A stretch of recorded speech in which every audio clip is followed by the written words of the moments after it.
अजहर सिद्दीक साहब, ये आईनी तरमीम आप नहीं करना चाहते थे, अना का कोई मामला था, आपको इसमें एक जानिब कहा जा रहा था, मौलाना फजलुर रहमान ने कहा कि इस पर एतराज़ नहीं था पाकिस्तान तहरीक इंसाफ को, लेकिन उनके साथ जो कुछ हो रहा है शायद इस वजह से वो वोट नहीं करें। पाकिस्तान तहरीक इंसाफ के साथ क्या मामला, क्यों नहीं आईनी तरमीम का हिस्सा बने?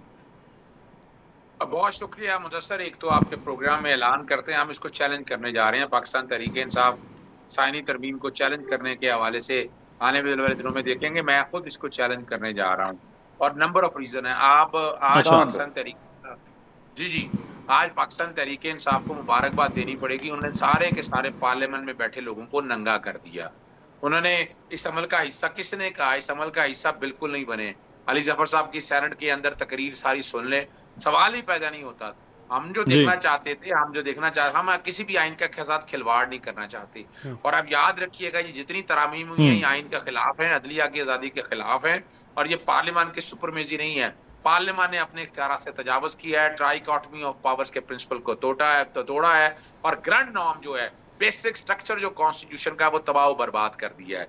अब इस पे ना वो अलहदा बात है, एक क्रेडिट जरूर जनाब हम जनाब मौलाना फजलुर रहमान साहब को देना चाहते हैं कि वो जो 54 तरामीम थी, वो जो एक आईनी कोड जिसको 18वीं तरमीम के वक्त तमाम सियासी जमातों ने रद्द कर दिया था, ये जो ड्रामा किया गया ना कि जनाब वो 18वीं तरमीम के वक्त तो जर्नैल वगैरह सारे उनके साथ बैठे हुए थे उन्होंने। और आज भी अगर आप देखें, ये मैं कुछ पहली तरमीम नहीं मैं कह रहा, लेकिन हर एक को पता है कि ये तरमीम कैसे हुई, किस तरह हुई, कौन लोग थे समा में। और आप देखें, मकसद सिर्फ एक था कि इमरान खान जो कि इस निजाम के खिलाफ खड़ा हो गया है, उसको रहने नहीं देना। ये जो अपना हुक्म की पॉलिसी है। अजहर साहब, एक सवाल यहाँ पर है, क्योंकि आप कानूनदान हैं, आप इसको चैलेंज करने जा रहे हैं, मैं आपको ट्वीट भी देख रहा था, आप इसको कहाँ चैलेंज करने जा रहे हैं? जो नया आईनी बेंच बनेगा, आईनी मामलात को देख रहे हैं, वहीं पर आप चैलेंज करेंगे इसको?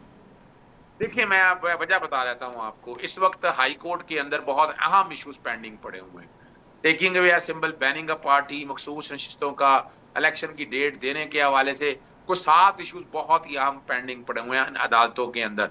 जेल रूल्स का, यानी जो हमने चैलेंज किए हुए हैं, यानी मिसाल के तौर पर डिटेंशन ऑर्डर का चैलेंज करने वाला इशू, 144 का नफाज, बहुत अहम इशू जो है ना वो पेंडिंग पड़े हुए हैं। अब एक आईनी बहरान में बहुत बड़ा आपके सामने रखने लगा हूँ।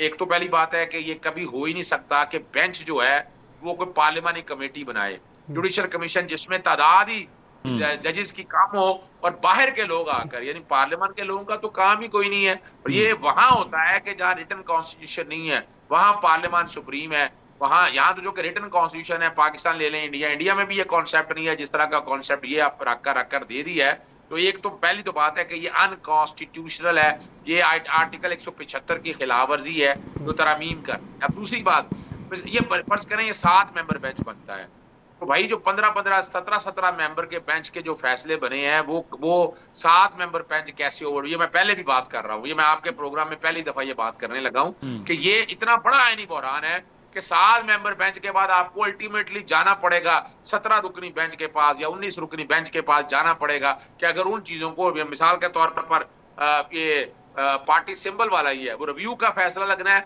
वो रिव्यू का वही बेंच सुनेगा। ये नया बेंच नहीं सुन सकता कि जो क्या ये कॉन्स्टिट्यूशनल इशू तो एक इंटरप्रिटेशन हो चुकी हुई है, ये एक नई टग ऑफ वार शुरू होनी है, एक लंबी लड़ाई शुरू होगी। ये मामला ऐसे नहीं है।